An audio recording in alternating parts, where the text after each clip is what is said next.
Another lovely design day. Getting everything in order. Got my pens. Got my unicorn, most importantly. Do you want to watch Magic? Magic Thursday is the day for Magic. I mean, we could. This shirt is Indie Mega Booth.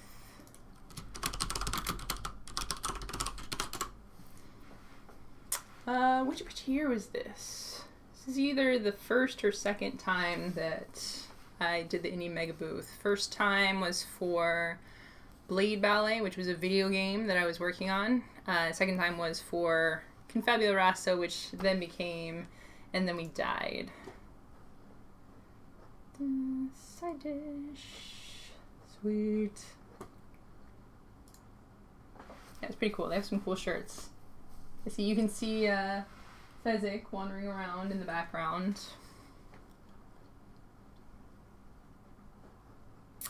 Alright. By the way, you might see this the eggs thing going on. This is a game, Teamfight Tactics, that I like to play. I'm not exactly sure how to make those be distributed. If anyone knows, feel free to post, because I'm happy to share them. I want to get the eggs because they're the little legends from League of Legends / Riot / Teamfight Tactics. Very adorable. Yeah, so I'm supposed to have a button or something for that. If you don't play Teamfight Tactics, it's not relevant to what's happening. If you do, then that's a thing, and we're going to figure out how that works together. Cool, I got a new overlay. Y'all can't see what I'm seeing, but I see like all my views, I see my session length, my bit rate. It says excellent, so that's probably a good thing. Alright. So a lot has happened since last week. Very excited to be back on the stream because I have lots of fun stuff to share. First of all, I'm gonna open some stuff on my screen, prep some stuff, save as. Yeah, I know I'm doing secret stuff over here.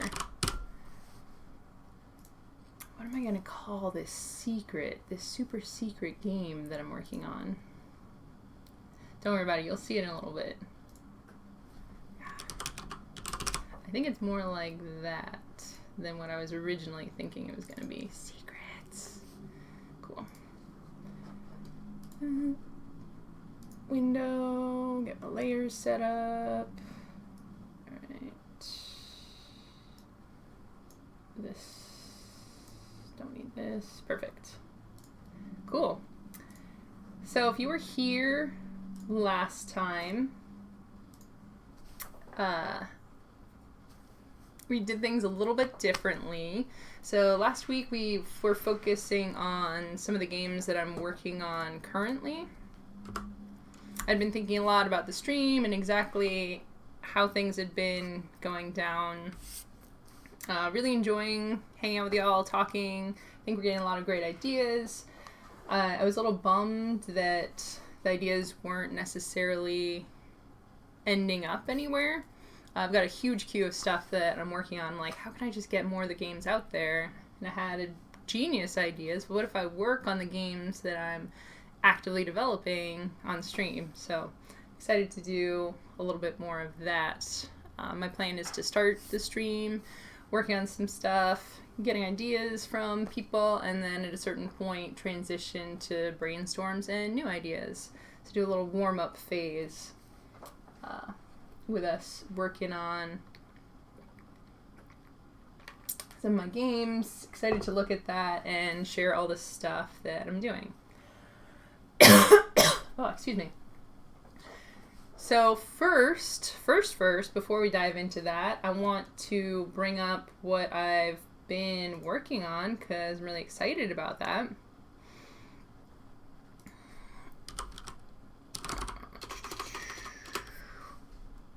So if you remember, if you were here last week, we were working on Side Dish mostly, which is a game I was working on for our little food jam on itch.io. For those of you who don't know itch.io, it's mostly an indie video game distribution platform. So some people give stuff away for free. Some people do $1, $3, like generally shorter, more experimental indie style digital games that are on itch.io. What's cool is a lot of the tabletop role-playing people have also started embracing the platform, because if you're doing mostly digital format, it makes it really easy if you just put a PDF up there and all of a sudden it's for sale. It's a nice storefront. People are searching for these type of games on itch, so it gives you a little more traffic that way. And there's also an option to do a physical sale as well. There's like a little workaround for that. So lots of fun, great platform.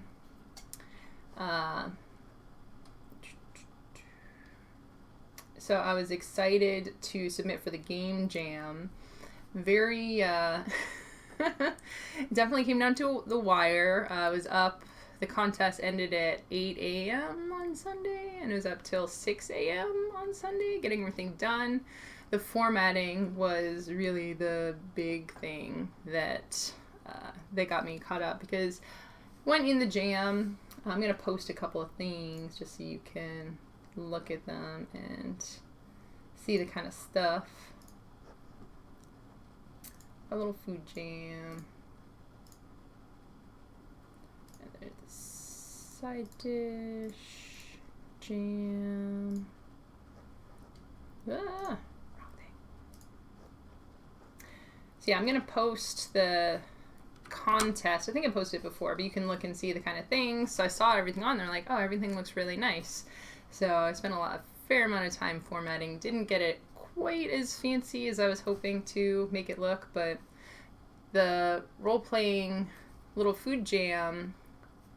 game Little Food Jam is really cool, because there's a breadth of games that were submitted to this jam. Everything from 1 or 2 page storytelling experiences to longer form experiences. A lot of games that focused on the actual act of bringing ingredients, cooking together. There's a lot of like mechanized cooking, which was really cool to see how many different things people came up with. Yeah, so that brings us to today and what's happening. So here's a link to the food jam if you want to see more about that. And long story short, accomplishment for the week was that I was actually able to finish the game, get it submitted. It's up there. It's available for sale. I have it marked as in development. It's definitely something that I'm still getting a lot of feedback for. Gonna do a few more play tests for it and, polish off some of the rough edges.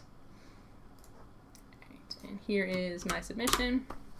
And what's particularly exciting about this is, for any of you game designers out there, anyone creating anything, really, whether it's a book or a piece of art or if the website that you're working on, even if you're building a business, I believe, and there's a lot of data to back this up, that getting things out into the world more quickly is very beneficial and has a lot of value to doing that, because instead of just being stuck in your own echo chamber, bouncing around and not getting a lot of feedback for the things that you have, getting out into the world, especially as a finished product, releasing something and say like, hey, this is something that is ready for you to consume, can be very powerful from a creative standpoint. And you also tend to get a very different kind of feedback. When I put something out there, like, what's a good metaphor for this? Say you're making a cake, right? And you have the batter and you're doing all these things behind the scenes. You're like letting people taste the batter a little bit, or letting them, look at a picture of the recipe, and you're dancing around all the pieces of like, well, it's not a cake yet, but this is what I'm working on. that can be very good, but if it takes too long, you really get caught up in all of the production around making that cake. You might get so caught up that you've never actually finished the cake.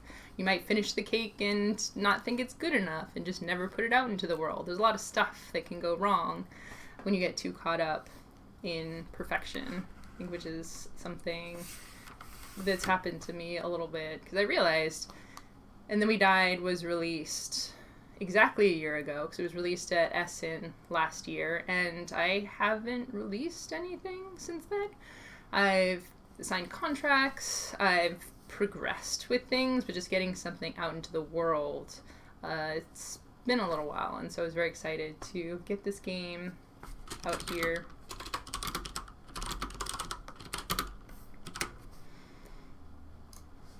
And the nice thing is, I mean, even if you make a physical game,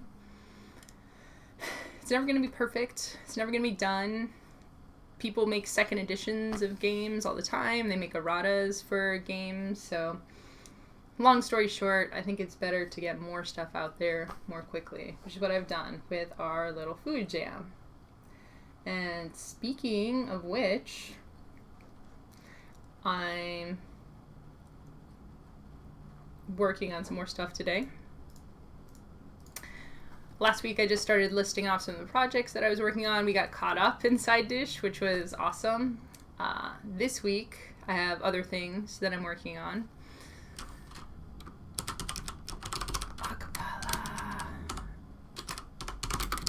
Acapella / karaoke game. I should have done the drum roll first. Ta-da! Okay, so the inspiration for this,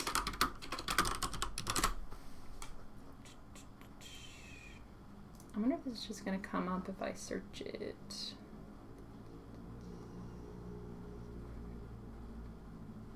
Oh, okay, this is an older one. I think I'm going to have to go on Twitter. If anyone finds this before me, let me know, because I'm looking for the current Button Shy contest. Button Shy. Alright, so that's... Man, this actually might be harder to find than I thought it was going to be.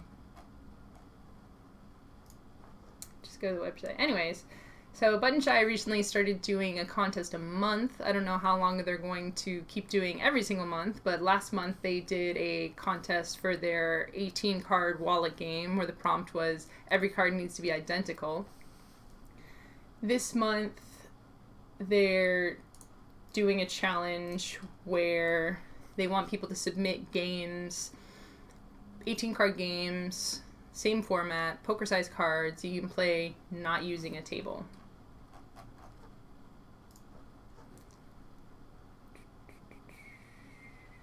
$18-card challenge.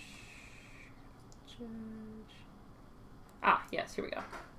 18-card challenge in October. Create an 18-card game that doesn't use a table or surface.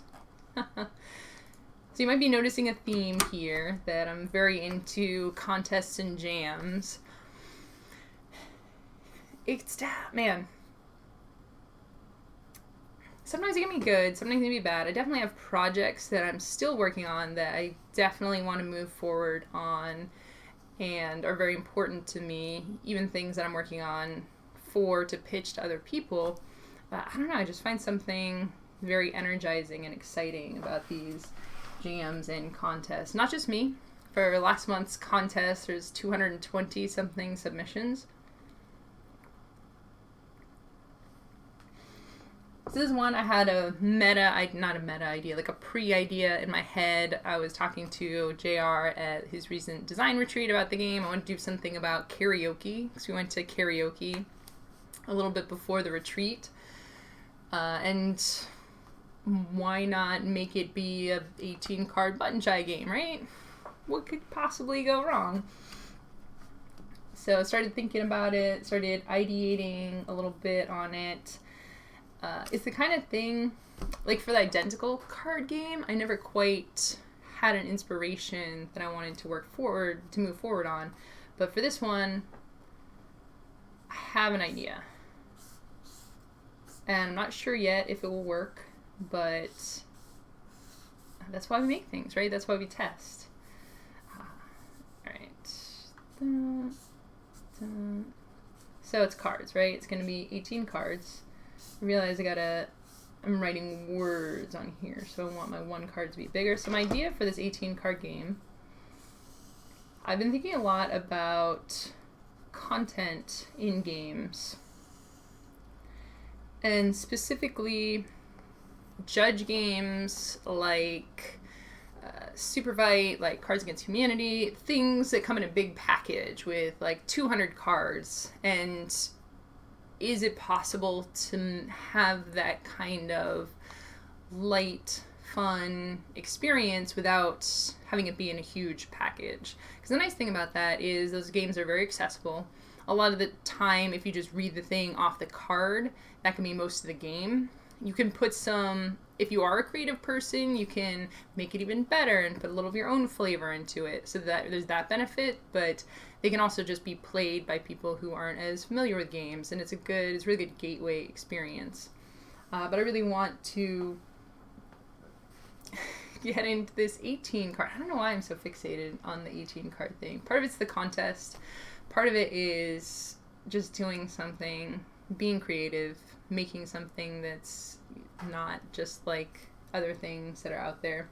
So I've been trying to brainstorm in the back of my head, how do you get that same infinite combo?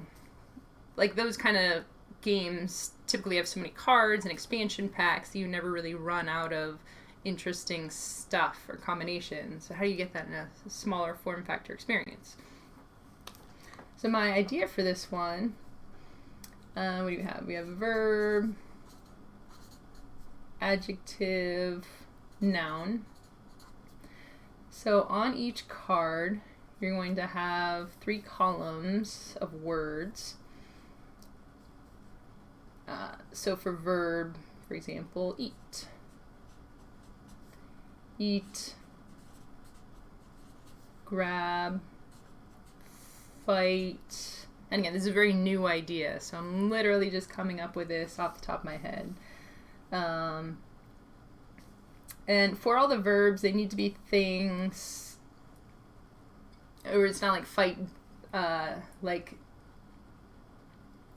verb acting on the noun. So like you can eat cheese, but you can't dance cheese. Doesn't make as much sense. The game's not meant to totally make sense, so that's kind of okay, but the idea is to come up with a huge list of verbs that work just with, like, I can verb noun, right? So I can, like, fight, eat, red dice was the first thing I came with. So, like, fight red dice.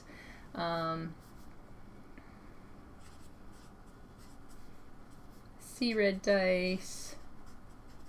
Hear red dice. Know red dice. Think. Stop. Sure. And then filling in a bunch of content for the adjective column. Red. Green. Big. Tall dice. Round. I have round dice, sure. And over here, dice, cheese, shoes, hands. All right, before I forget, let me post that button shy contest for anyone who is curious about that.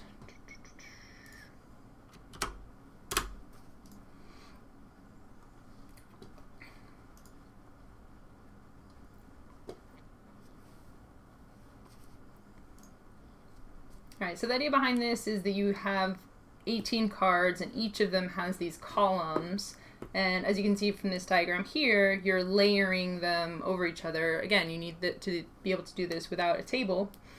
And so as you line them up, this isn't a perfect thing, because you'd be like, top card, the cards, yeah, I did this reversed.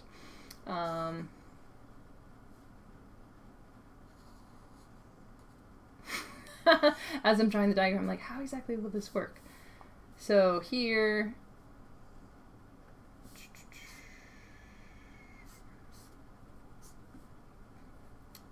yeah, you have to play around with this. You see, and that's a great thing for starting to prototype, because I like have the vision in my head. So you will use the first column, but you'll like cover up the second and third cards, is my intention. Yeah, that's actually interesting how those are going to lay out. But the idea is you're going to have, is it 3 times 1, 2, 3, 4, 5, 6, 7, 10, 30 words on a card, probably double-sided, so that's 60 words on each card times 18 cards. You start to get a lot of stuff, right? A lot of different combinations of things. Play around with the different options of words. Let me check in with the chat real quick before I go on. But wait, there's more. Go on to exactly what it is I want to do with these cards. Senior Bob says, the 200 plus entries for Button Shy makes it a little intimidating. Yeah, for sure. You know, that's like the acceptance rates of some very elite colleges, right? The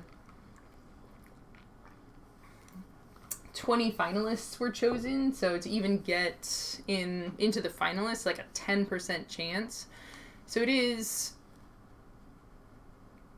pretty unlikely for any individual person that'll actually make it through. And when you have that many things, like, I'm sure there's 20 finalists chosen, but of the next, like, 50 games, I'm sure there was a lot that were super close to being submittable. It's like they're almost just as good as the first 20, and maybe the 20 finalists had a little something to push them over the edge. Like their video was a little better, or the idea was a little more creative, or maybe the game wasn't as polished, but was just doing something really interesting. I think if you are submitting to a contest like this, it's important. Winning isn't the goal. Winning is great. I would love to win a jam or win a contest. You know, this can be fun. There can be prizes, all those things. But the reason I submit to these things is because the constraints and the challenge, the constraints make me come up with more interesting ideas. The challenge makes me get it done. So there's like 2 more days for this one that I'm talking about. So I basically have to get this game printed off, test it tomorrow at the design night, and hope that everything comes together so that it can be, and then do the video, right? It's a lot of stuff. But again, magic can happen in those very constrained situations, and all of a sudden it's like, oh, I have a game. It's something I never would have thought of, and whether or not it wins, it's something I'm like, there's some cool ideas in this, and I can move forward with this, or I'm not really feeling this game, but you just learn so much more quickly in that sort of a situation. You know, if you're a sucker for game design challenges, stay away from the Game Crafter. They always have some contest or another going on. Yeah. And after submitting to Itch, I started getting emails about all their jams. I was like, oh, this is a jam on Itch. That's cool. And now I get the email. It's like, oh, no, there is dozens of jams, like every single month. There's so many jams on there. So it's definitely a rabbit hole that you can fall down. I think as much as I am not super focused on winning, I always like there to be the kind of contest that I submit to, I do it very thoughtfully. So for Button Shy, I've talked to Jason Tagmeyer before. Like, he's a really cool dude. Lots of amazing product sensibility. Like, all the stuff he's doing right now is really fascinating. So I would love to be able to work with Jason at some point. I want to come up with the right game that's the right fit, so these contests feel like a good thing. And there's a lot of stuff to that. It's like, if the game is selected, it might be published. There's a lot of upside to that. For some of the other contests, it's like, oh, there's like a $25 gift certificate, or, you know, it's not really a prize. There's just kudos and all these things where I'm like, the upside isn't really there for me for that contest. Oh, forget prepositions for this. Yeah, there could be prepositions for sure. I'm not sure. We'll get more into the actual design of it. And then I want to see what y'all think about that when I get things typed out. See what the feedback is there. Email, just have you seen the cards for Last Letter? Oh my gosh.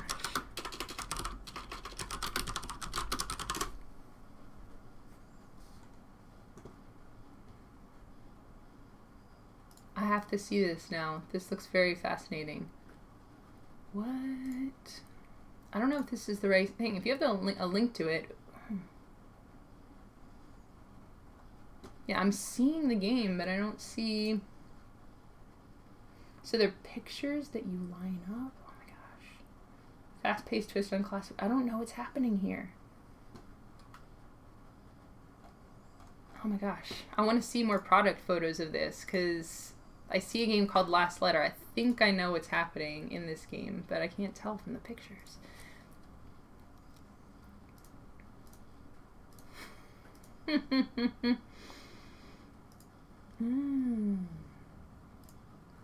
Cool. It looks like there's some really cool picture cards in this, if this is the same game that you're talking about.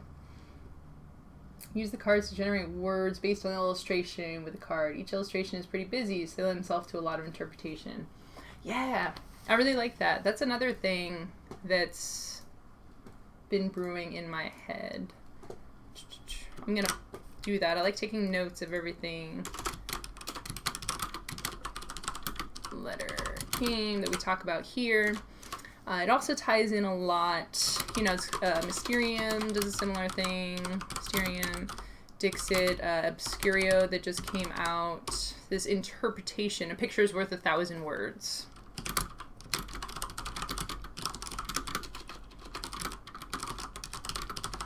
Is the human ingrained concept that a lot of these games are playing off of.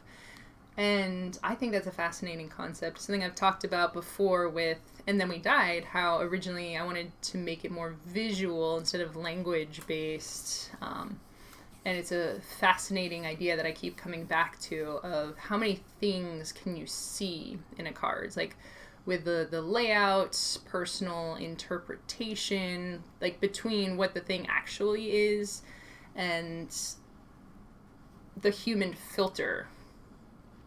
It's like what is physically on the card, how it is filtered or interpreted, and the outcome. Yeah, so actual content of card, visual, language-based, goes to the human filter /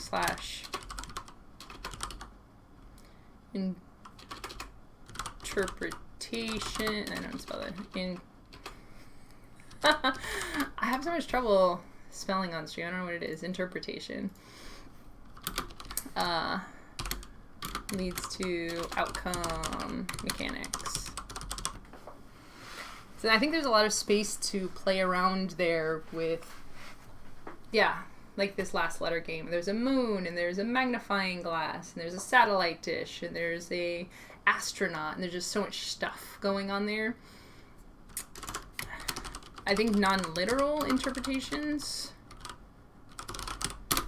is a big part of it, because there's non-literal, non-linear.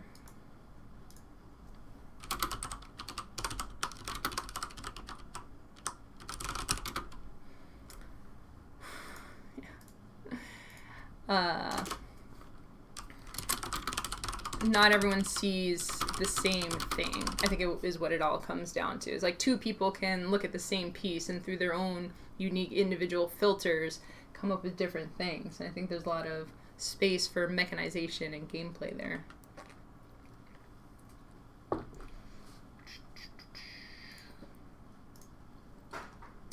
Senior Bob, the thing about the Game Crafter contest is that you need to make a finished product with graphics and stuff. Yeah.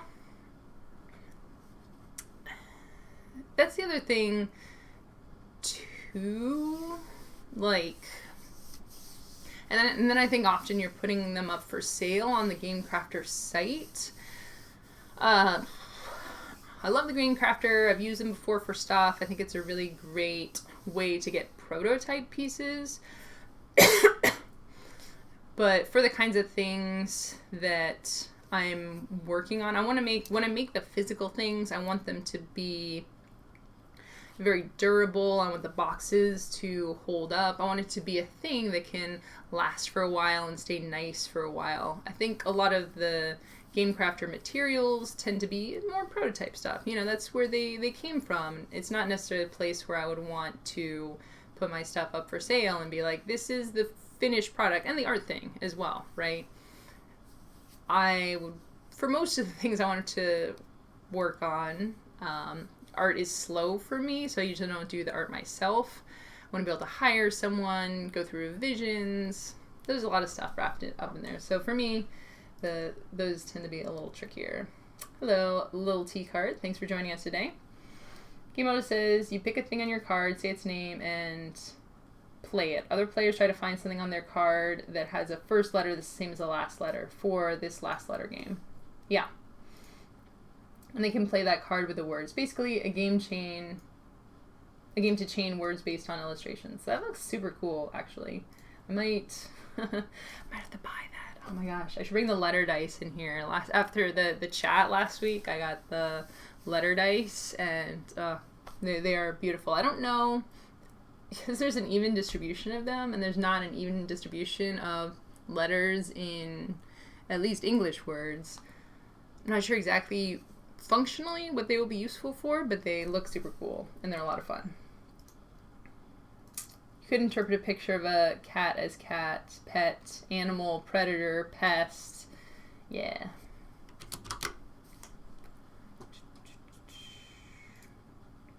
Yeah, looking on here, I'm going to post the link to this. You have a flea. I think there's a flea circus, but there's circus, ringleader, yell, costumes, clowns. Yeah, that's actually a pretty sweet interpretation. Doing that.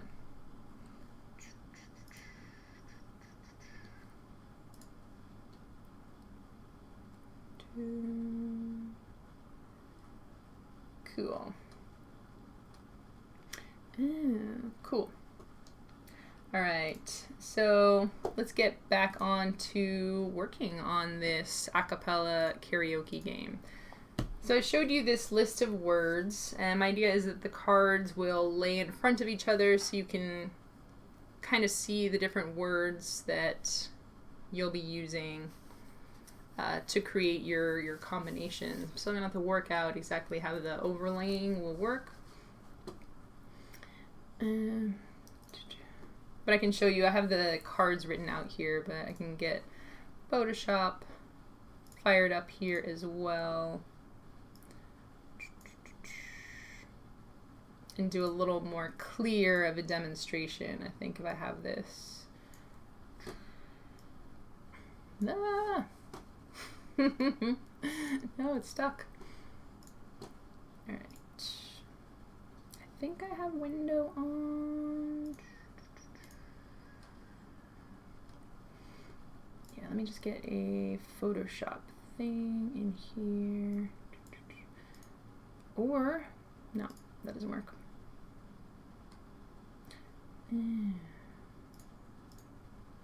Yeah, wow. That works a lot better than I expected it to.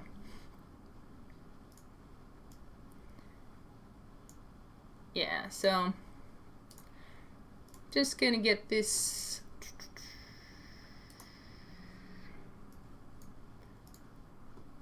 card mocked up real quick. And then we can start talking a little bit more about how the gameplay will work for this.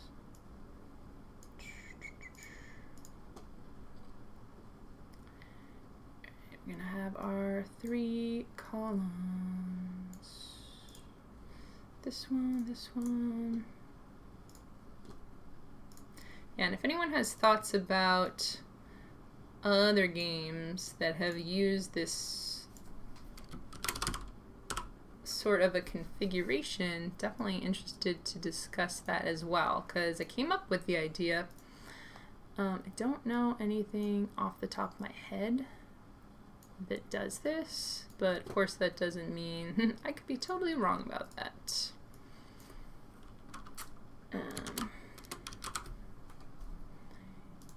Each. Alright, and I think I'm going to want this paragraph aligned to the side so they line up properly. Alright, anyways, I have my content, my cards coming out here. So let's discuss a little bit what my intention is for these. So the inspiration behind this game was first karaoke. I was trying to figure out how to capture the karaoke experience, but especially for I love karaoke. I love singing. I love singing in front of people. I love the camaraderie. I love it when people all join into the singing experience, and for those songs that just resonate with people, you get this beautiful feedback of the person up there, and people get caught up in whether they're a good singer. They don't want to embarrass themselves in front of people, but when karaoke is working correctly, I'm going to type this out because I think that it's important. That is not how you spell karaoke.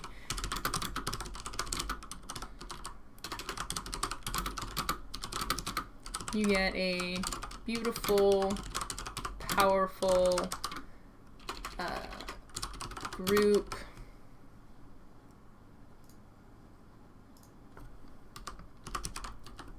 collaborative performance experience. So, you know, whether or not the person is totally out of tune, it's more about their energy, their dedication, their quote-unquote in tune, dedication, their passion, their desire to create that group experience. I think a lot of this comes down to song choice. So if you're doing, for example, at the last karaoke I went to, there was a lot of power rock ballads, and for that particular group, these were the kind of songs that people could really get behind and enjoy. A lot of times when I do karaoke, I'll do, what can the group get behind? A lot of times when I do karaoke, I'll do pop songs, especially pop songs from the 90s, boy bands, girl bands, the kind of thing that I grew up listening to on the radio, and for a certain type of audience, that's the kind of thing people can really get behind. The rock ballad is probably a little more, like, it's less generational, I would say, especially because a lot of people grew up listening to these songs, and then a lot of people had the second wave when they were playing Rock Band or Guitar Hero. They got re-exposed to these songs. So cross-generational songs can be really powerful. Alright, anyways, that's karaoke. I realized if I was to try to make a karaoke game, it would have to have singing in it. And that would be tricky for some people. I know, man, what was it? Someone was talking about or showing me a game recently that was like karaoke. I'm like, oh my gosh, we're gonna sing. And they were like, no, this is not actually any singing in this game. I was really disappointed. So having a game labeled as a karaoke game, it's either going to make some people excited and then disappointed, make some people freak out and not even want to play it because they're like, oh, I hate karaoke, I can't do karaoke, and well, it's not actually karaoke, and then they'll just be confused. So having it be karaoke is a little tricky. So I was thinking of potentially having it be more chanting, a cappella, group performance, talent show, maybe, are some of the thematic touch points I'm thinking about this. Chanting, a cappella.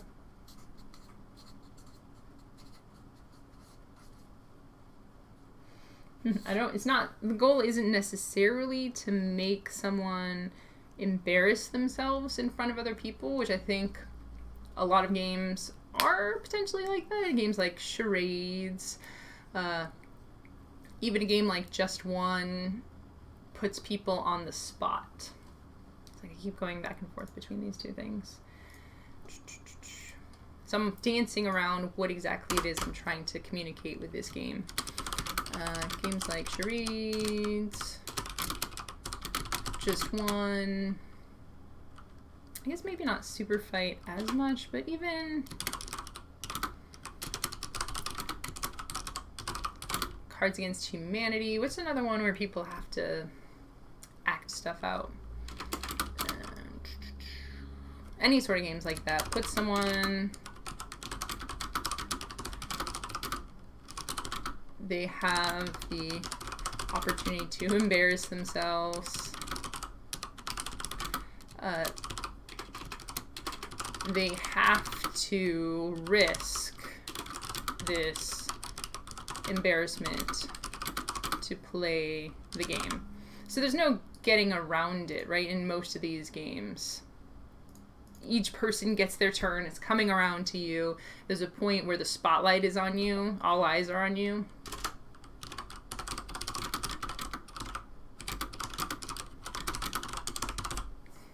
So of course I'm trying to do the opposite of this.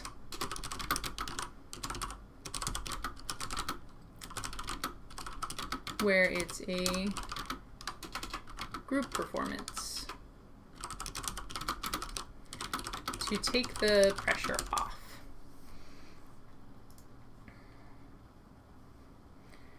Video Garver, subscribe with Twitch Prime. Thank you very much, Video Garver. Really appreciate the sub. I have like 5 dashboards going on here. This is blowing my mind. Purple Rain. Oh my gosh. The other thing about these ballads that I've noticed is I'm like, I don't know that song. And then the song's just like, oh my gosh, I know that song. They're all so weirdly named.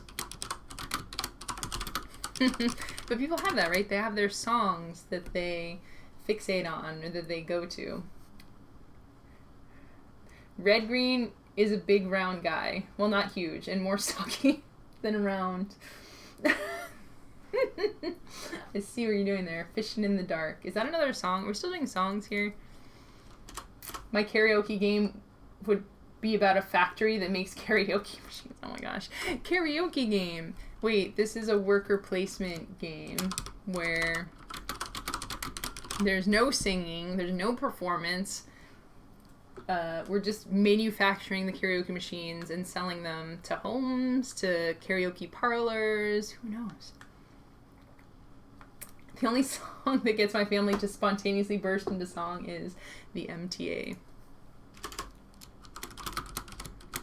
I'm so bad at albums and artists and song names.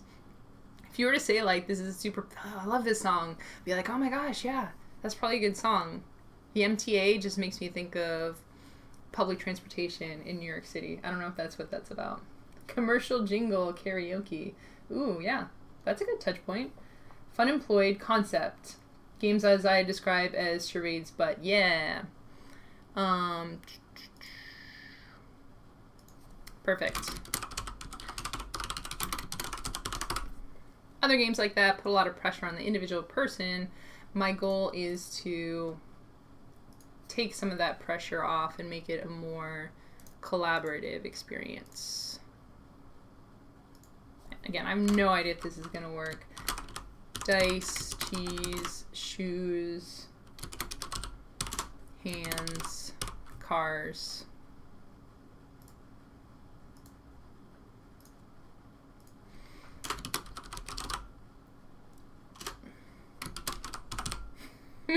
fluid. Oh my gosh, just coming up with these words is going to be fascinating. Okay, so finally we get to it. Here's my concept. What you're going to do with these cards.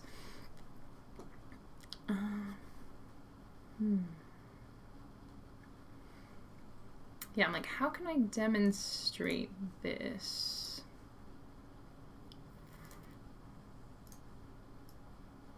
If I bring this over here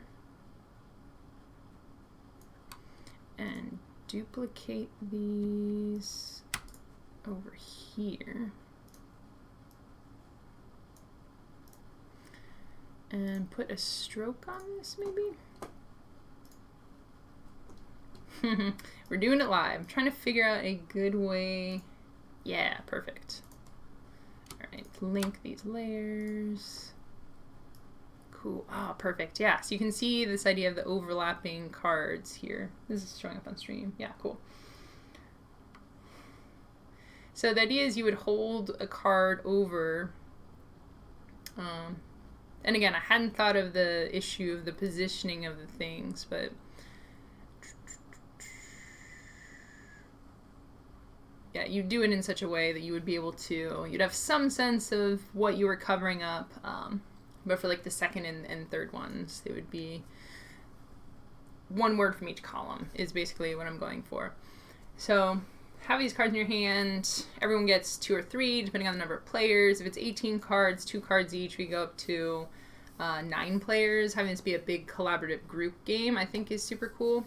And yeah, so one of these cards is going to have a microphone symbol on it. Go over to Noun Project. A little plug there for perfect place for coming up with icons. I'm actually going to do this on screen because I think it's super cool. Noun Project. This, okay, I really need to set up my Stream Deck because I could make this look so much fancier just by pressing the buttons, switching back and forth. Yeah, if you haven't heard of Noun Project, it's a great way to find all sorts of different symbols, and you can download them, super easy. There's, I forget what, I'm subscribed to it, so I can just download basically anything. There's other options that you can do as well if you don't want to do that. Go to my downloads, get my microphone in here. Cool. So the idea is one of the cards will be a microphone card, and that will be the start player, let's say, and they're going to start chanting, okay? Again, that's the whole prompt behind this, is you can do it if you're just standing around, you have the cards in your hand, you would line them up to get a number. Yeah, maybe I can do something layout to make the front and make the fronts and the backs different, to make them line up a little bit. Play around with that. So yeah, you have the cards and you're just going to pick one word from each column. So eat red shoes, for example, or fight round hands. Okay, so like, what can I do? I want to make sure that my idea is coming across here so that it's a little easier for people to share their thoughts, give me feedback, because that's what this stream is all about. If you say like, that doesn't make any sense, then I have not pitched it very well, and I should work on that. E. Right. So yeah, pick one from column 1, from column 2, and column 3, and you start chanting this out. I'm smiling as I'm saying this because I thought it's just so bizarre. If Phil was here, he'd say, how bizarre. Do do do do do do do do do do do do do do do. I don't know what that song is called either. Anyways, start chanting it out. So, hear strange cars, hear strange cars, hear strange cars. And the person who's made the combination will start the chant, and then everyone else around them has to pick up the chant. Then they take the microphone card, give it to someone else who swaps a card with them. And as everyone's chanting that, hear strange cards, someone else will start the person with the microphone will start their own chant. So, no round shoes, no round shoes. and everybody except for the original person will start chanting the new phrase. So you have two phrases going on. So it's a little bit of a round structure, but not round. And then so on and so forth until everybody's chanting a different thing based on these phrases on the cards. So that's as much as I've come up with so far for this game. I've written down some of these ideas, but not all of them. So I want to get some of those thoughts down. I'm interested to hear people's feedback on that, because it's kind of strange and goofy, and I'm excited about it, but I also want to, as far as I've gotten so far with the game design idea. So what I'm interested in is discussing that. Even just talking about it has already been useful, because I had an idea of these cards laying over each other, and you only see one word from each card. So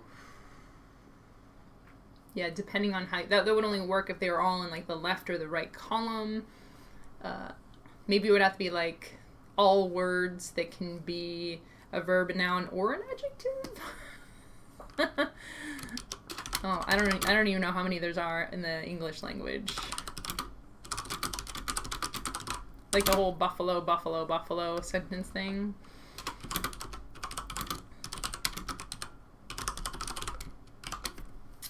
I don't know, I feel like there's a lot of playing around to get physically, to get the things to line up and have you choose one from each column.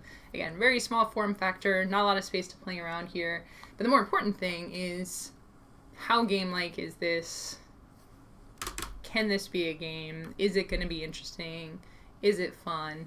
A lot of it's going to come out with testing, but I just want to have like 65%, 70% of an idea. And I think just like a little more mechanics in there, a little more crunch juice to it is what's really going to push it over the edge. Alright. Just going to call it Acapella game, Acapella chanting game for now. We'll come up with a cool title and it'll be great. We'll just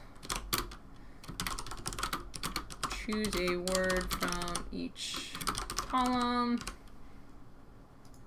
Right in the rules doc as we go. Person with the mic card chooses a word. Chos. Chos.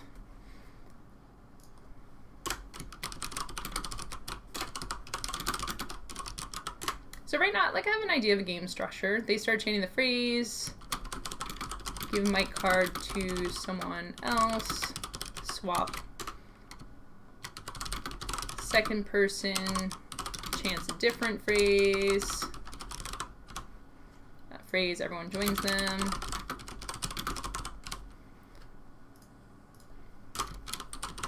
Everyone except first person joins them.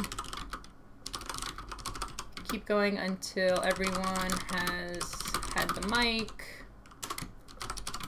Goal is to not mess up. I think that's a pretty good round structure. There's meaningful choices within the game. There's a lose condition. You know, someone starts laughing or forgets what they're supposed to say, and they lose the game, right?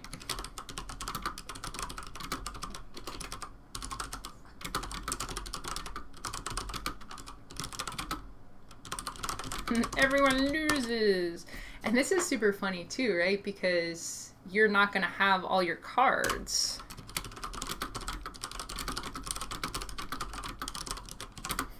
Because there's the microphone card that gets passed around and incorporated.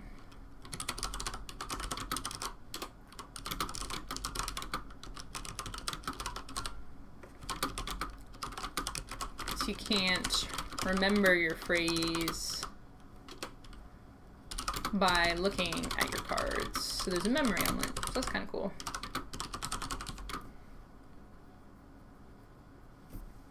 Cool. Back to the chat. Email says, you probably never heard the MTA unless you lived in near Boston. I don't know, Maine's kind of near Boston. It is about the public transportation system, about 60 years old. Oh my gosh.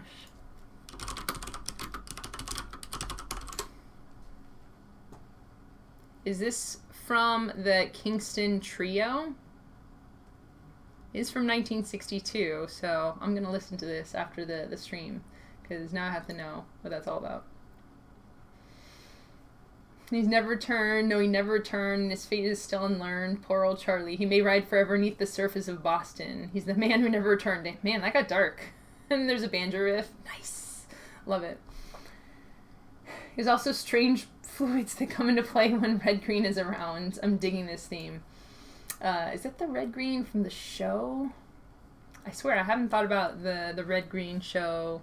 I don't know if you're just making that up or if it's from the red-green show, because I hadn't thought about that for years, but when I was at the design retreat earlier, we went to Mount Rainier, they had VHSs, they had the Criterion collection. Very diverse tastes in this VHS collection, but the red-green show is one of them. Spin column 3 upside down, and you can layer cards 1 and 3 above card 2 for 3 words in a row. Yeah, I like that.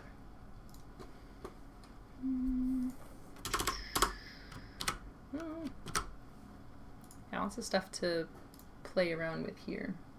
Acapella plus karaoke. Aca-Okay. Aca-Okay. I like that. It makes me think of one of the best movies of all time, Pitch Perfect. Everything is like, excuse me.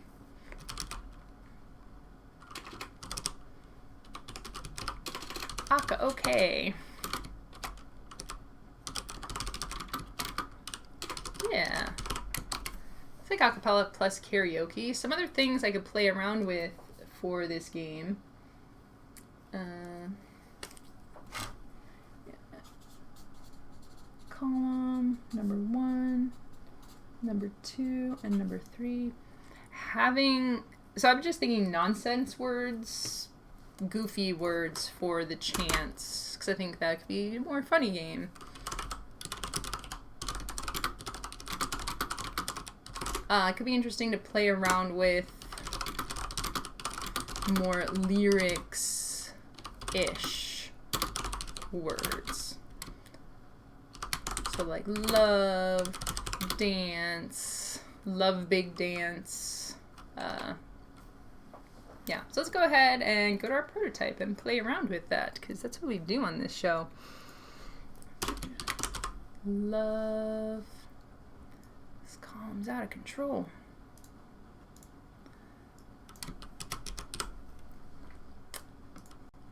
Love, sad, dance. And again, there's going to be so much content on these cards that it's possible everything is going to happen, right? It's like an infinite number of monkeys typing an infinite number of words, just like every word ever made. Love, sad, dance.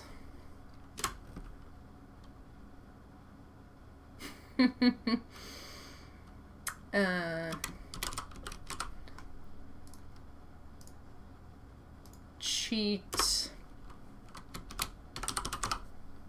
Lovely. Love, lovely, love. Cheat, lovely. Kiss. See around, kiss. Find a true kiss. Just coming up with the content for this is going to be super fun. I like that. Find a true kiss.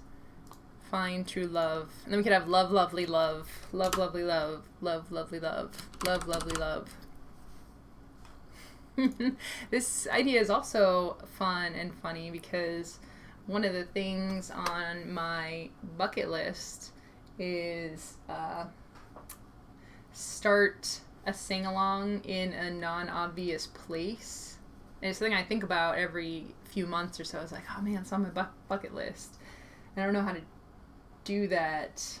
And again, as brave as I am sometimes, as much as I do talks in front of people, I do still get a little nervous and caught up about being too crazy. So I'm like, how will I do this public singing thing? But with a game like this, I think there's some fun space in there.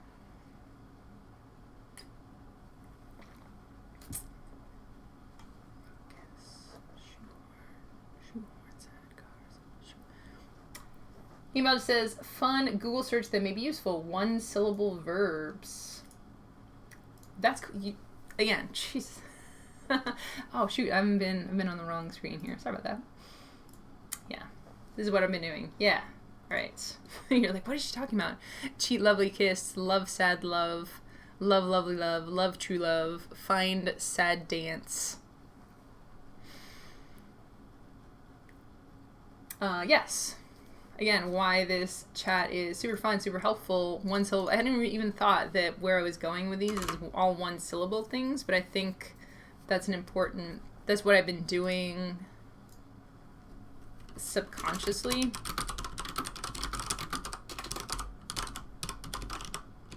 You brought it to my conscious attention. That is super fun, super helpful.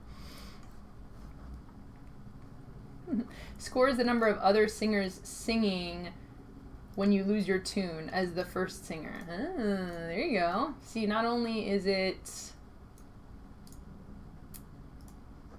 not even necessarily a cooperative game anymore. I like that. We could get into a whole other talk about win conditions for cooperative games. I was like, I should type all these down because they are super relevant. Win conditions for cooperative games. I'm going to make a bullet list, actually. Bullet list.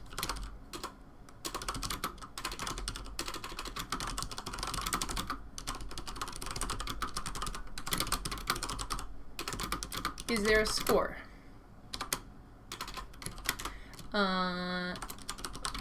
Often there is a score,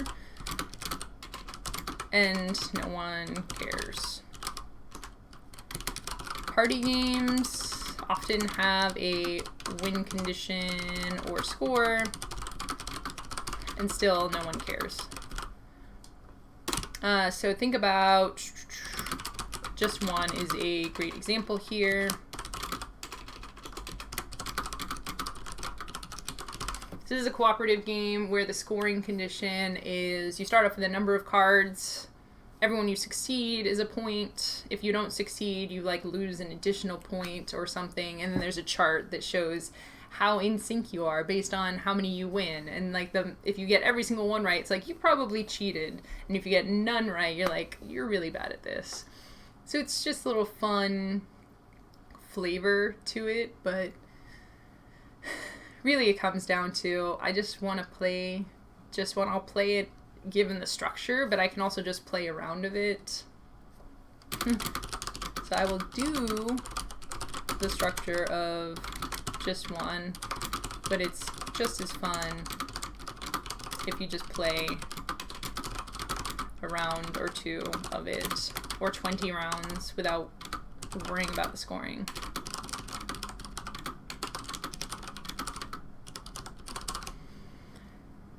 Party games, competitive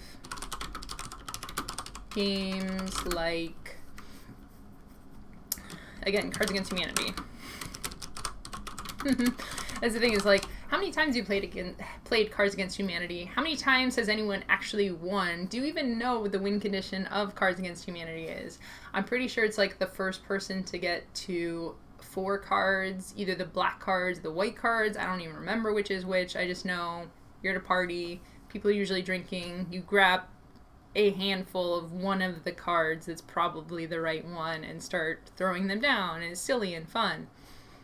That being said, sometimes having a little bit of a structure to it, at least a round structure, and a little bit of a goal can help to focus players on what exactly it is they're supposed to be doing. Incentivize players, right?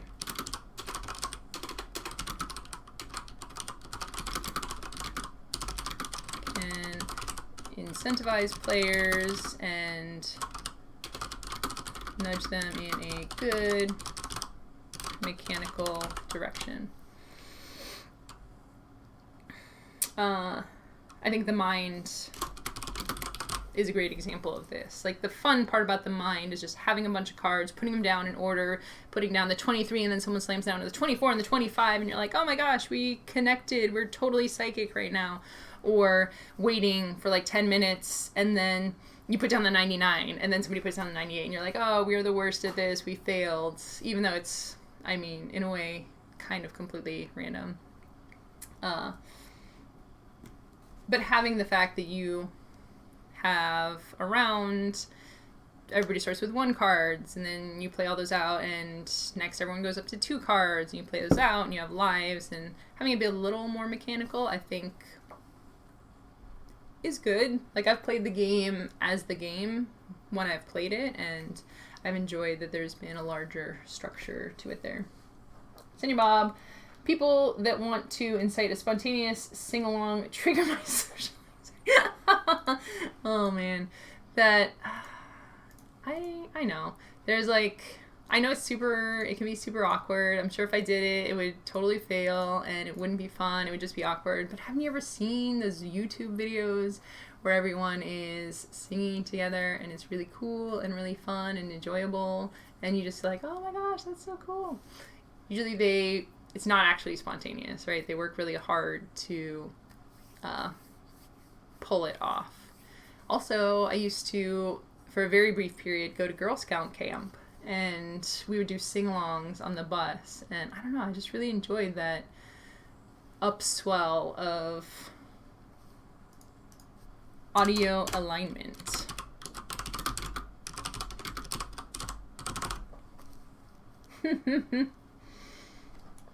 Ladyboy Lover says, I bet you are a feminist. I am a feminist.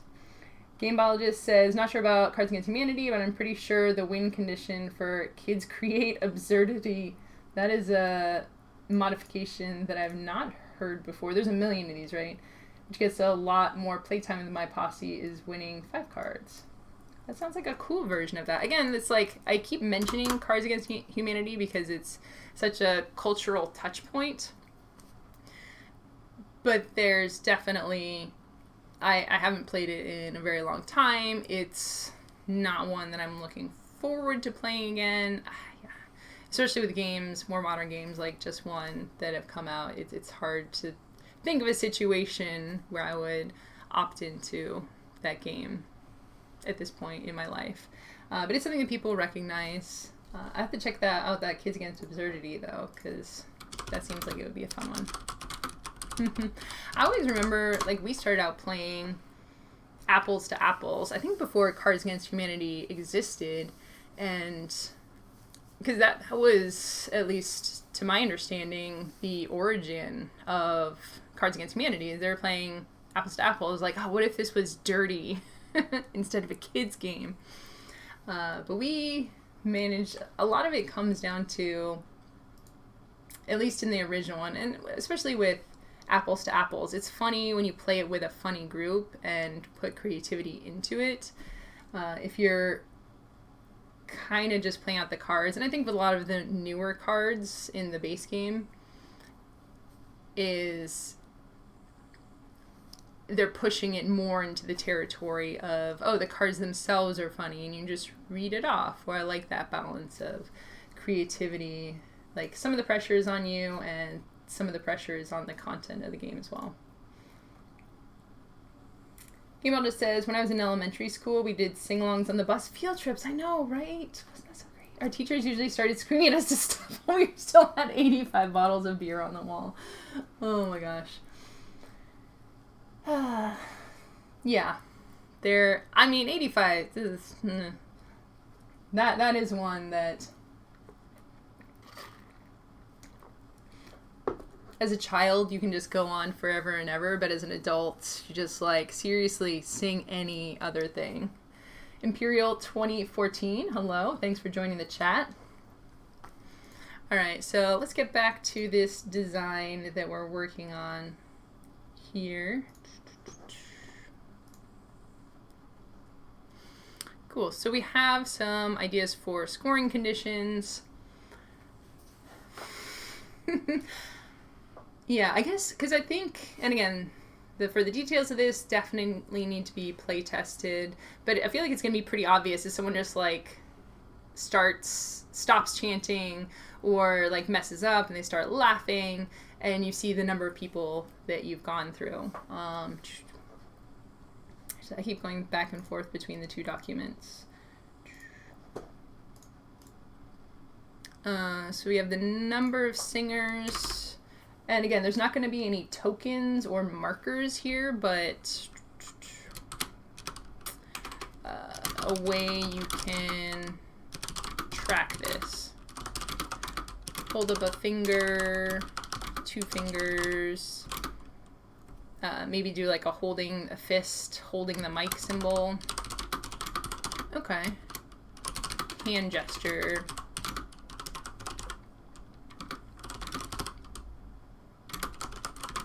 To show you've gone as the mic holder.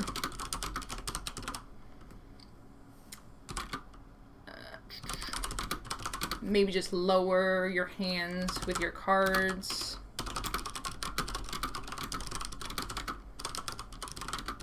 To indicate you can't get the mic.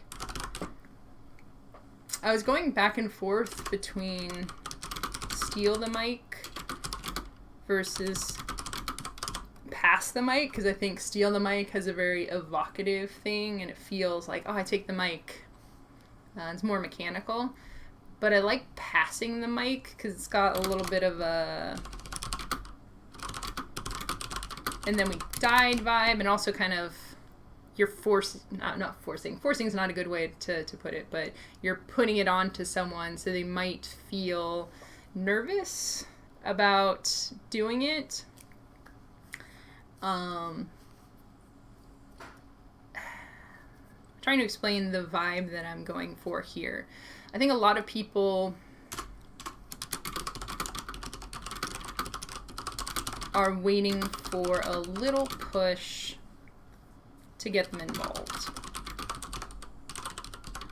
Especially in this sort of scenario where, you know, we're talking about one individual being embarrassed, but if you're not the first person with the mic, the embarrassment level goes down a lot.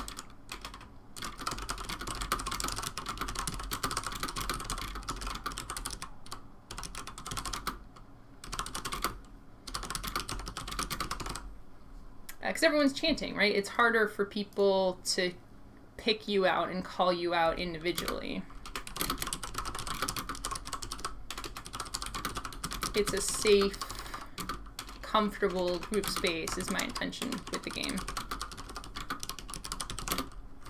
So it's a safe space, you're all getting invested in this, you're all in it together.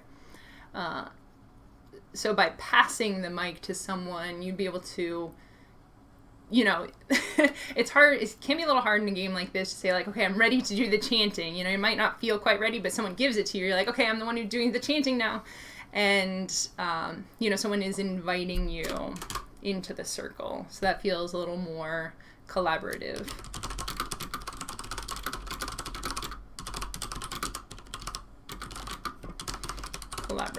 Cool. Imperial 2014, do you do programming as well? Not for this stream. I have done some programming in the past, but for the focus of this show is on digital games. So I do ideation in the game design doc, and then also my Photoshop prototypes as well. Senior Bob, steal the mic like Kanye West. Okay, well that's something that I want to get to in a second, because I think I'm very excited the direction that this game is going. Doing a lot of fun stuff. I'm interested. I'm like, I want to get a couple things in there. It's like, I can make the content on the cards. I have some ideas, maybe an upside down element to it as well. The passing of it, the chanting, all of that's there. I'm like, I just want like one or two other things to test. Maybe like a solo on top of the chanting. And then I think we'll be ready for testing. I don't know how I'm going to test this in my design group. Like in the middle of the group and just like start chanting things. It'd be interesting to see how that goes. We'll like pull a group off to the side. It's gonna be a really weird test. I'm nervous, but also excited about this. Is there a hand gesture you can use to indicate you're ready to take the mic? Give players a little more agency control. That is a good question, game biologist. Come back to our doc.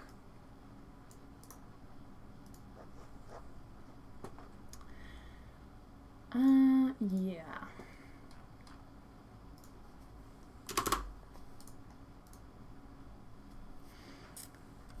So maybe that, where's our hand gestures section? I like that. I like having a balance here.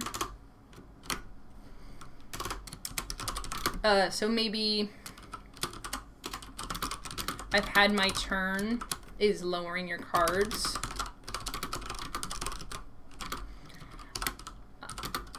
I'm ready to go is like hand out, holding the mic gesture.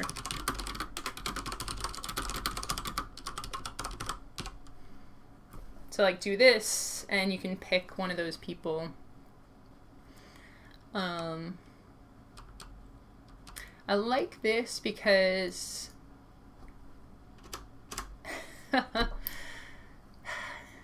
again, I would love it like everyone joins the game, like they're ready to be a part of it, but I do still care about ongoing incent.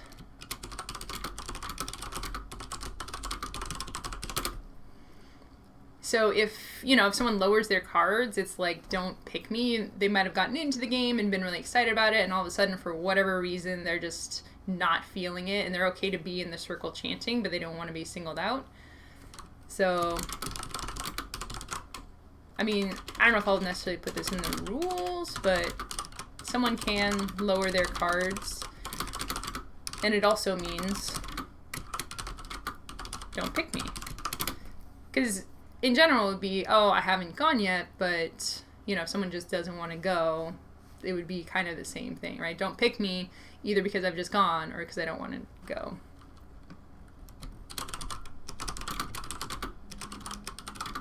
I already had my turn. I don't want to. All right.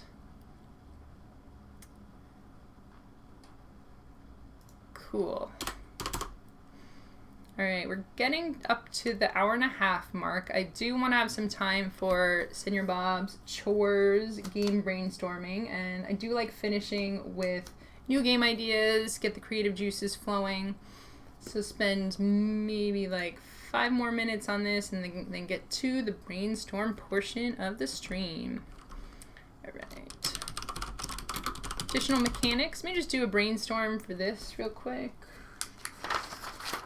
Get a new page here in case I want to start sketching anything. What was the one? Maybe there is a steal the mic card. Solo mode I was thinking about.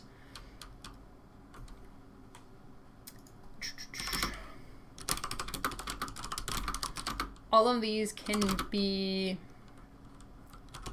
more symbols on cards. I like it if everything's kind of visually represented so you don't have to remember, again, because you're not going to have a player aid, right?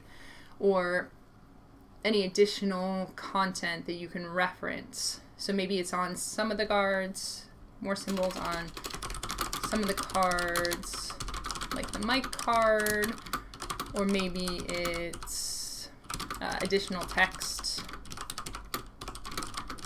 on the, say, on the bottom of the card. Maybe it's rule variations.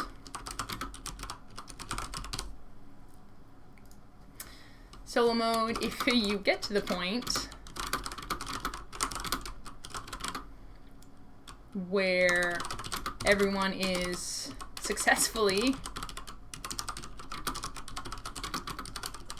chanting a different phrase, someone can jump in and just start singing.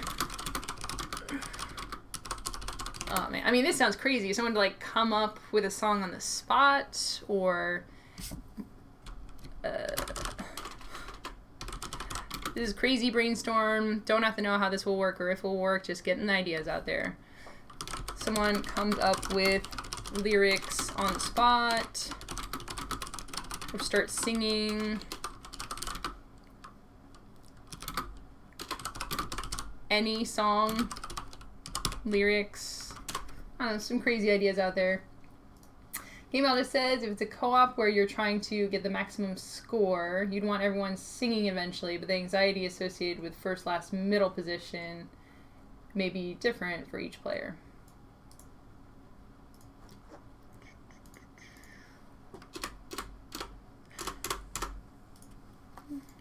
Yeah, I think, and again with this, it's like the score is an intentional thing. I think the way that I want to phrase it is, like what I tried to do in And Then We Died is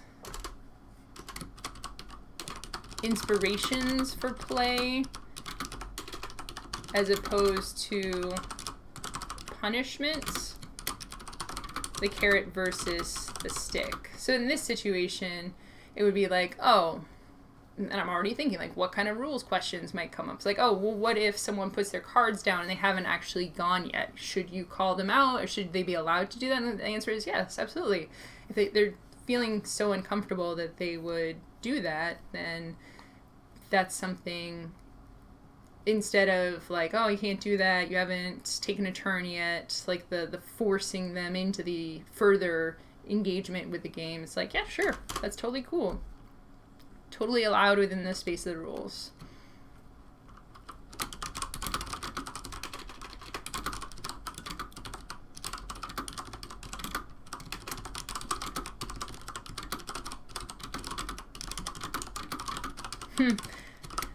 Oh man.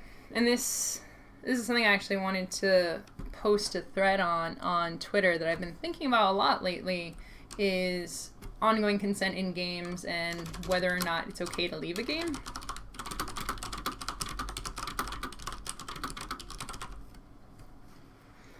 I think about 2 years ago, yeah, it must have been 2 years ago, I was at a game night and didn't have a great experience and had posted on Twitter, I'm like, I wasn't having fun anymore.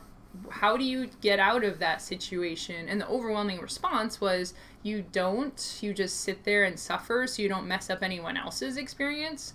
And at the time, I just took that for granted.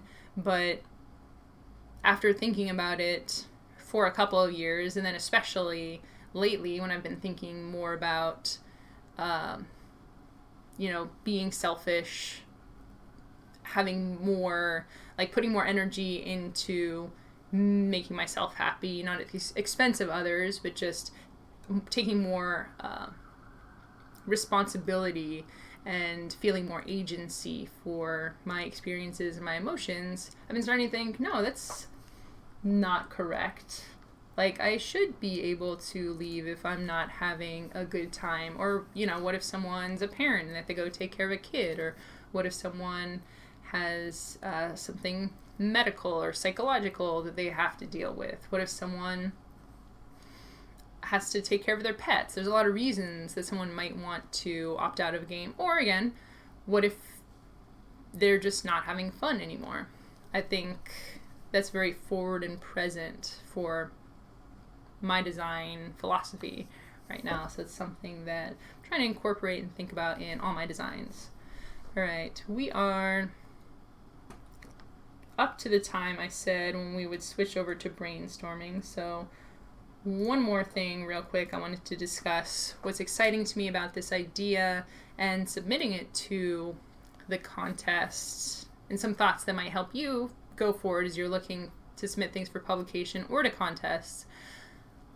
I'm interested in this idea. It seems pretty unique and interesting. I haven't seen a lot of stuff like this. I think it could pretty well match up with the spirit of the contest, with the rules of the contest, while pushing the boundaries enough to get noticed, which is important when you're seeking publication as well. What's something that this publisher might be interested in, but that still is different from other things that are out there.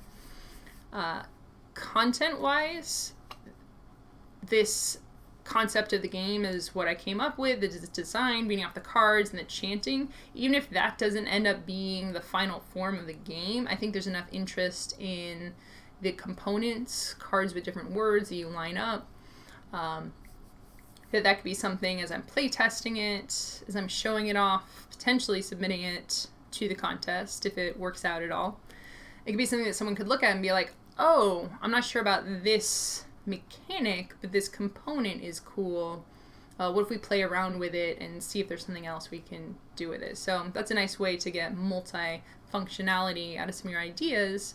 And design concepts is by making things and creating things that can like bubble off and like turn into new thoughts and new game ideas. So yes, that's all I'm going to say about that, because it is time to do our brainstorm. Game brainstorm time. Game brain time. Meanwhile, I'm going to refer to this really because I think it's good. People want you to be miserable so that someone else's entertainment isn't inconvenienced, are people who shouldn't be listened to. Thank you, game biologist. I really appreciate that, because again, the more I thought about it, the more it's like, oh, you want me to be miserable so this other person isn't made unhappy. It's like, why should they be happy and I shouldn't be happy?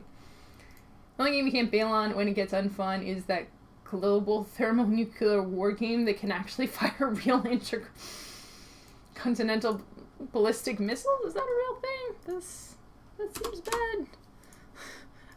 I have not heard of that. That seems I don't want to play that game. Alright. Senior Bob, if you're still here, calling you out as the inspiration for today's mind mapping. Senior Bob had posted on Twitter the word chores. I don't know if this was in reference to any particular chores or just a very choreful day. I definitely have those days where it's just all chores all the time. I can definitely be the type of person who gets distracted, and I just put things in places because I'm very focused on something or very excited about something, and then I have to have those days where I come through and pick things up and clean things up. I do try to keep things, I say as I look around the piles. Also, our apartment's kind of small and I have a ton of space. I do try to keep things nice, especially because Phil gets a little stressed out by the mess. But there's definitely better times and worse times. So the first thing I think about when I think about chores is this rhythm of clutter to clean. People clean in different ways. Some people pick up as they go, which is something I'm trying to get better at. No matter what I'm doing, if I see something that takes, what is the rule of thumb, like less than 2 minutes, you should just go ahead and do it. The dishwasher needs to be emptied. If there's some cat litter on the table because they jump up there even though they're not supposed to, if I've left out my sweatshirts or whatever, I think that's a way where you can keep things relatively nice and you keep making passes over the house. For me, it's less stressful than waiting for it to build up to the clutter apocalypse. Which is kind of the other way of doing it. It's like you don't touch anything until cleaning day, and then on cleaning day we spent all day cleaning all the things. Clutter apocalypse. Dun dun dun. That's a long word. Apocalypse. Senior Bob, I be here. Look up Matthew Broderick's 1980s Over. It's actually a pretty good flick. And the phrase, would you like to play a game, will never be the same for you. Oh, that, yes, okay, yeah. Now I know about that. I might have watched it when I was younger, but I know would you like to play a game is very much, because I say that and I hear the movie in my head, even though I don't think I've watched the whole thing, or it's been a really long time. Chores, we have Types of chores. Oh my god, I think chores is such a great inspiration for a game as well, because it's something that's very memorable and evocative to people. Memorable might not be the right word. Chores as thematic game inspiration.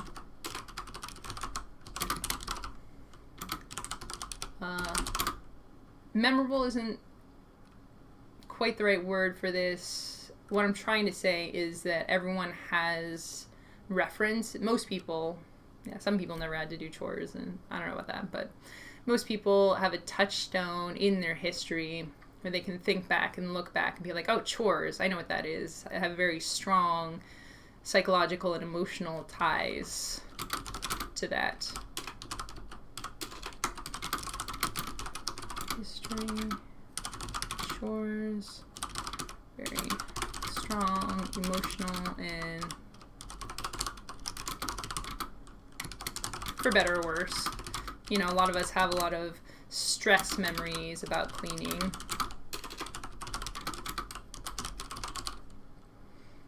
A lot of us, me included, I think the way that we grew up with chores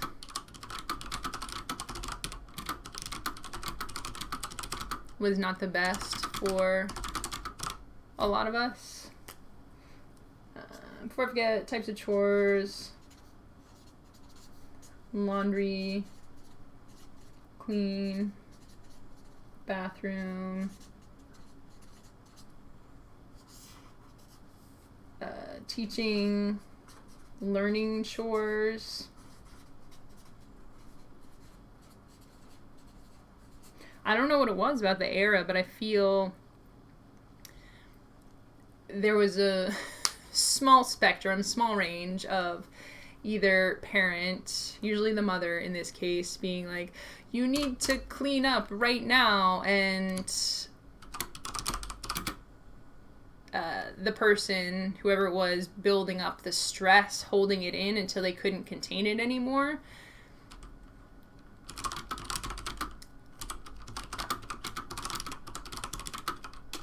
The stress of how frustrated they were by your mess until they couldn't hold it in anymore.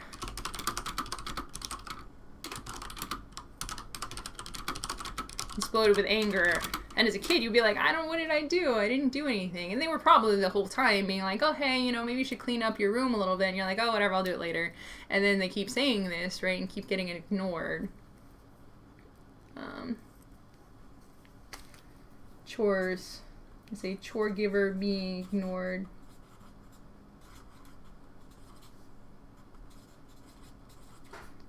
And up here, all or nothing mentality. And it was part of this all or nothing mentality, right?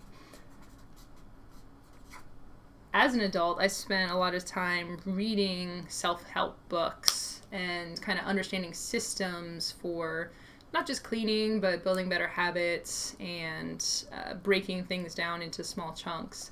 And this whole cleaning as you go along, spending 10 minutes here, 15 minutes there, just doing it in little bits. It doesn't have to be an all or nothing mentality. So breaking it down into manageable chunks. And it's not like, oh, we're going to spend 5 hours cleaning the bathroom. It's today, maybe we'll clean the toilet, and tomorrow maybe we'll wash the towels, and having certain days for things and doing a little bit at a time. So it really doesn't seem, if you do it that way, it just doesn't seem that bad. I don't hate chores now because of the way that I manage them. Breaking into bits. It can actually be kind of nice and meditative, which sounds bizarre. Meditative. Ooh. Oh, wait, what is it? Oh, yes. Senior Bob from doing virtual chores on the Fallout Shelter app. Okay, this is perfect because, thank you for that reference because I immediately thought physical household chores, but Phil always talks about, plays a lot of World of Warcraft. He's been leveling up. There's the grind, of course, and every day he talks about coming home. He's like, oh, I gotta come home. I gotta do my chores before I do anything else. And his chores is punching spiders, basically, is what we call it in World of Warcraft. Punching spiders on WoW. Chores are bestest when you keep score and win prizes for each one done. I like that. Historic chores versus modern chores. That's also a really cool evolution of chores. I like that. Running out of space on my brainstorm. Yeah, because there's things like it used to be just doing laundry, right? And that's the thing, like, chores are still a pain, and there's still a lot that goes into it, and it can be complex with division of gender roles. There's a lot of stuff wrapped up into it, but we can all agree that it's not as bad as it used to be. Like when you wanted to do laundry, just like haul water from the well and put it and boil the water in a giant cauldron and put the sheets in there and tamp them down. Put the soap in there, would burn your skin. Making the soap, the lye, how caustic it would be. Wringing the things out, hanging them up to dry.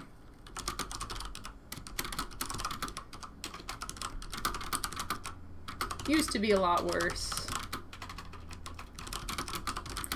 I guess it's a value judgment. A lot more time consuming.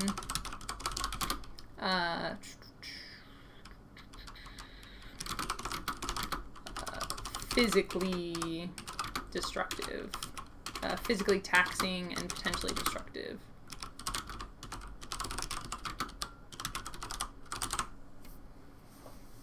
Bidding on chores so you can grab all the easy ones and stick your siblings with the crappy one. I mean, that's a game right there. I actually really like that idea. This is another thing that I'm gonna... Okay, I just look it up now. Chores board game. Creative QT chore sticks for kids. Looks like there's some roll and write games. The chore board, a helping around the house game. Cool. I'm gonna post these chore sticks because I just think that's funny. Oh my gosh. Take dirty laundry to laundry room. Fill soap dispensers. I like the idea of this, but I don't know, something about chore charts and chore sticks just rubs me the wrong way. I'm gonna post this because it's really funny. Okay. Yeah. Game biologist, I really like that idea. And it looks like there aren't a lot of board games about that. So I could see that being, and again, it's not, a lot of the board games for chores out there are specifically the, educational ones. I'm gonna say non-educational chore bidding game. Yeah, so that's a cool theme. I haven't seen a lot of games with that. I think there's definitely something there. How chores change as you grow up, like doing more complicated chores. Yeah, there could be an age element to that as well.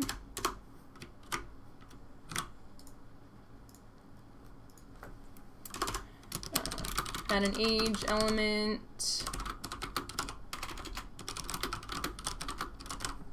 Challenge rating, depending on your age. I like that. So you can go for the more complicated ones if you're younger, but you have a chance to spectacularly fail them.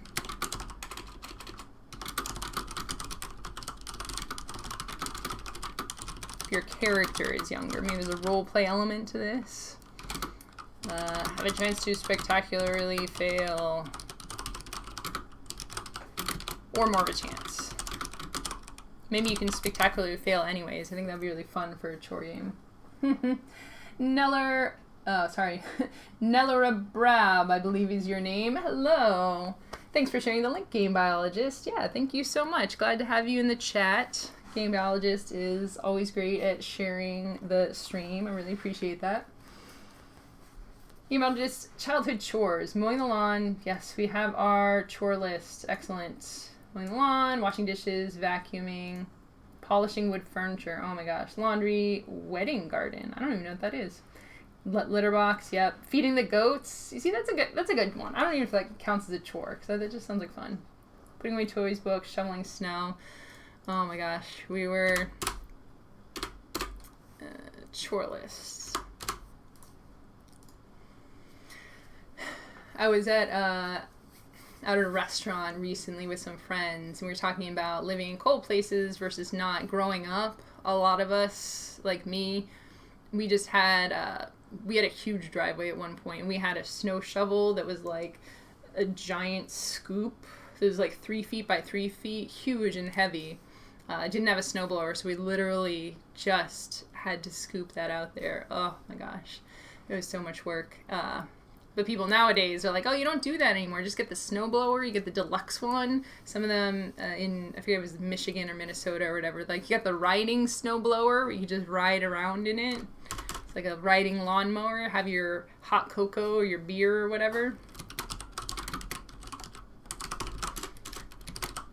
Influence of technology changes on chores. So we had the evolution of chores. I think I'm going to put this in the same,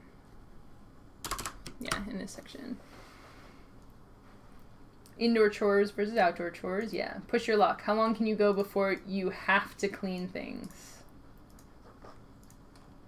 You see, this is an interesting mechanical combination, right? You have the bidding on I'm going to say aging chores. So you don't want to, or I don't know if yelled at is what I want to have for this game, but there's some, again, dramatic fail state for not doing the chore. And it could be funny too, right? Like, if you wait too long to do the laundry, it becomes a laundry monster and eats everyone.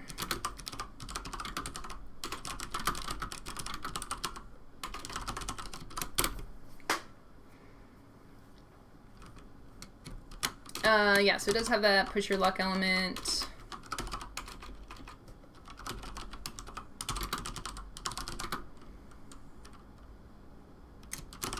Like, for every turn without doing a chore, you get time bucks, or you get to do a fun thing, like playing a game. Maybe you get fun bucks, some sort of resource or currency.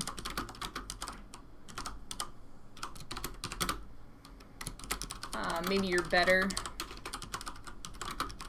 at some chores than others. Oh, wedding. Wedding garden versus weeding garden. I don't know. I was thinking wedding garden as like a victory garden or something from the 40s, right? I was like, oh, this wedding garden. What is a wedding garden? I swear to God that's going to be a thing. I'm going to look that up. Garden weddings are a thing, but okay. I want to see wedding garden now. I feel like that's some sort of bridezilla, like overly involved, like $1,000. It's like, oh, it's the new hotness that all the brides are going after now, right? It's the wedding garden. You have to have your special wedding garden where you like plant your tree together and some flowers, and if they die, then your marriage is over. Something very melodramatic like that. All Minnesotans are issued a riding snowblower. Really? Oh man, I'm jealous. I don't really want to live in a place with a lot of snow, but I kind of want a riding snowblower. Seems fun. Gameologist says, sounds like they were making you use a snow scoop designed for clearing the roof.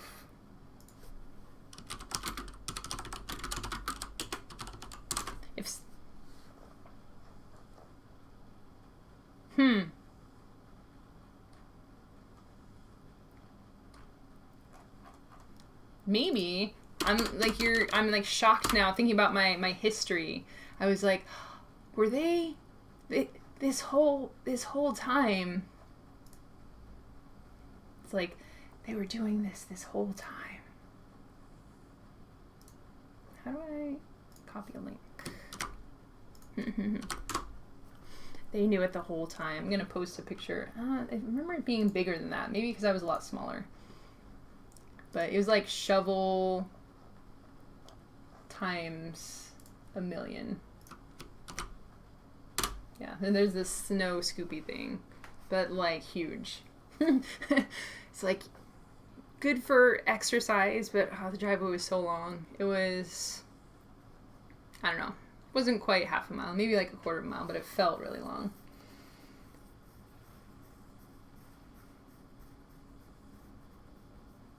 Oh man, I'm getting distracted by hunger. Cooking food. Is cooking food a chore? I don't really think about it as a chore. I think maybe because I have the option to do it now or to not do it. Choring.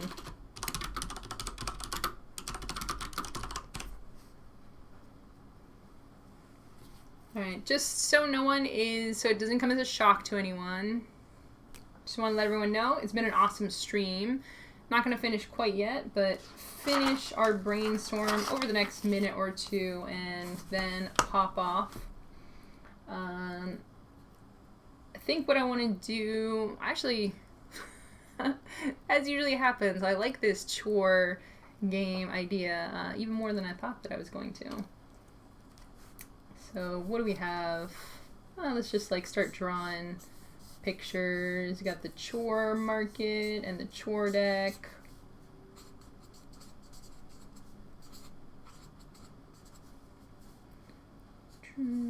Anatomy of a chore card.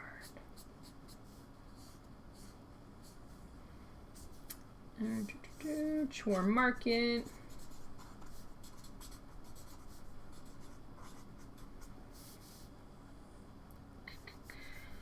Probably gonna be like a sliding market conveyor belt.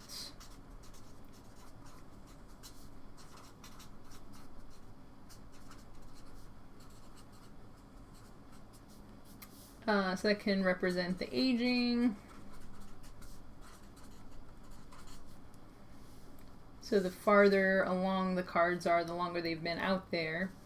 Let's do an anatomy of a chore card.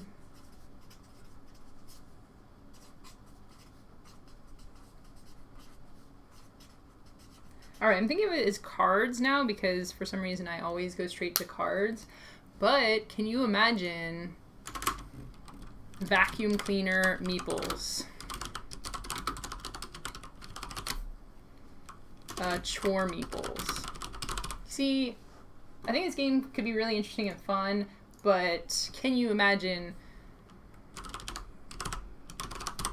50 million times better with chore meeples?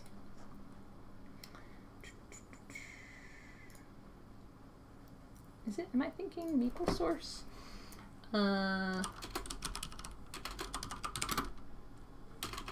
Vacuum meeple. Oh, shoot, maybe it's not a thing. Or a vacuum mini, you know, maybe it could be.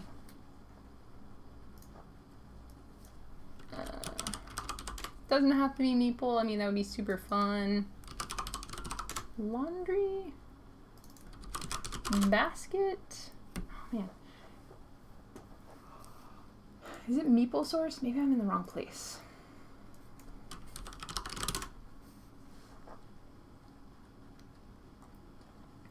Meeples games. Laundry meeple. Mega meeple, babe. Okay, I can't find these yet. Might be meeples or minis. Might have to be minis. Just like a really nice sculpted vacuum cleaner. Ooh, or die cast. I don't know what you would do these things, but I feel like you could have a lot of fun playing around with them. Yeah, anyways, back to the anatomy of a chore card. You'd have the chore.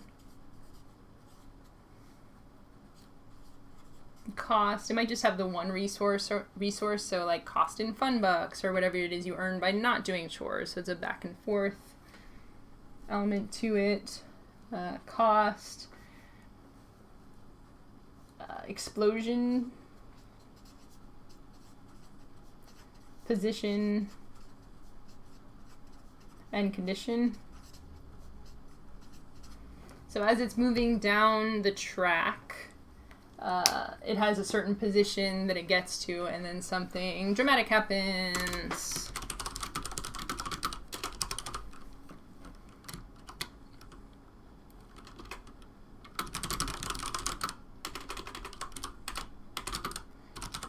Dramatic happens. So like we had mentioned, like maybe the laundry chore card. So this one maybe can go for longer, and you can take chore cards from different positions and they slide down. So maybe you like zhuzh the laundry or something would be the flavor there. Gets to position 5. In this case, you might want to have a tracker because that will make it very clear what position every card is in. Have a board or a tracker. More clear where each chore is. So when it gets to position 5,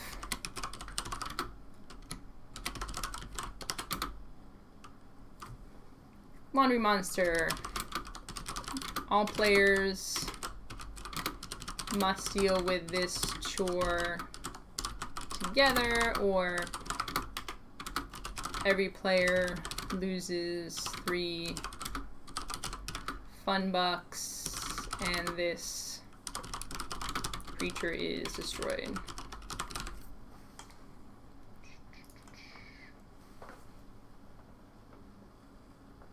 My brother and I got assigned the chore of making dinner growing up. Oh wow.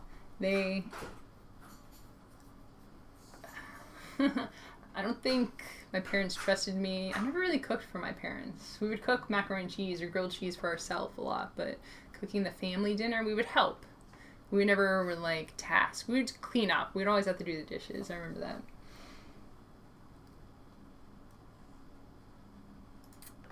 Yeah, that is a good question. Is that a good way to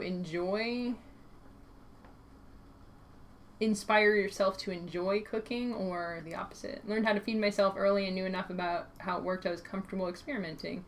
I think it can be good. Chores like this can teach life skills. You know, I think it all depends on how the chores are distributed, and make it fun. Make it fun so it gets done.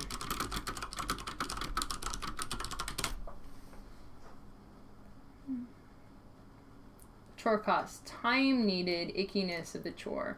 Yeah, there's a lot of factors that can be added into the different cards there. I like time being a thing. That could be a second resource.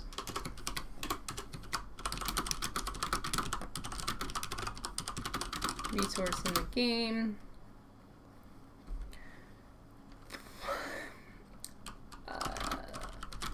Like you need to take turns off.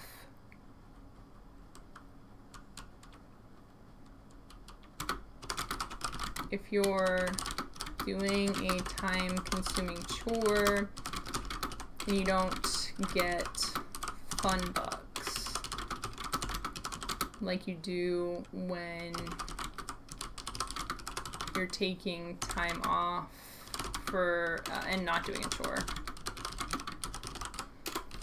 Say maybe each person has a couple of characters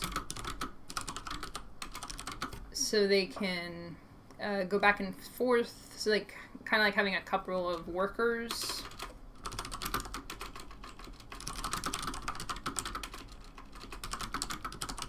So when you're taking time off, you don't necessarily need to not be doing anything.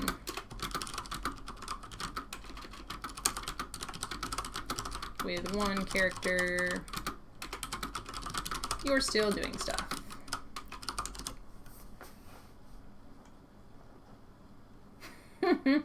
When a chore falls off the track, mom and dad come in and ground everyone. Yeah, game is over. Could be a co-opetitive. That's a game genre that's been getting a lot of attention recently. Co-opetitive. Yeah. Nellara Brab says, I think like everything in life, it depends on the personality of the ones doing it. I couldn't have said it better myself. It has a lot to do with how you approach it, which is cool because that could potentially be mechanized as well. Like, maybe the different characters have different attitudes, like and dislike things differently. So there's a set collection, set avoidance bonus. I like it being public instead of private, so it's not like a hidden goal, but it's something everyone can see, so you can kind of, you know, force someone into taking something that their character maybe doesn't like.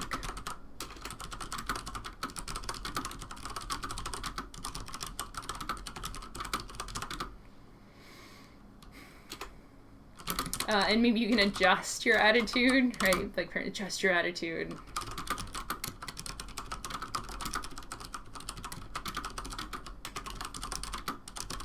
With special cards.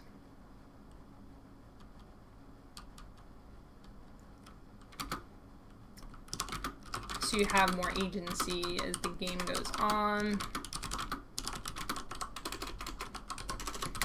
Maybe there's a fun market as well as a chore market. So instead of just taking time off from the chores, you're actively choosing to do a fun thing.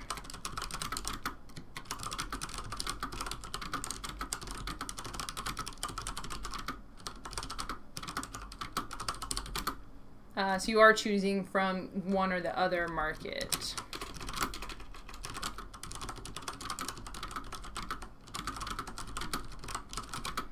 And maybe you could have preferences there as well for the kinds of fun things you like to do.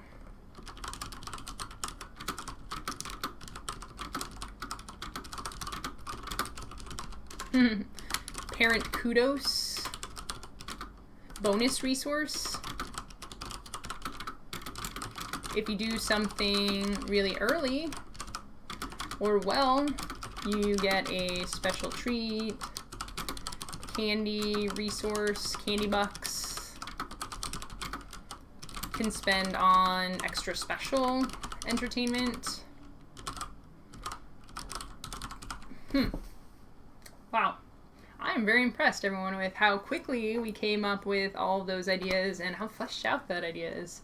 I actually really like the concept of this design idea. I think it's really cool to see, too, how in the past we would have it be more open-ended, have more time, sometimes not be quite as focused in our brainstorm. But now that we're doing the warm-up with focusing on some of the games I'm already working on, and then moving into a new brainstorm, I really like the structure of what's happening here. Hope you all enjoy it as well.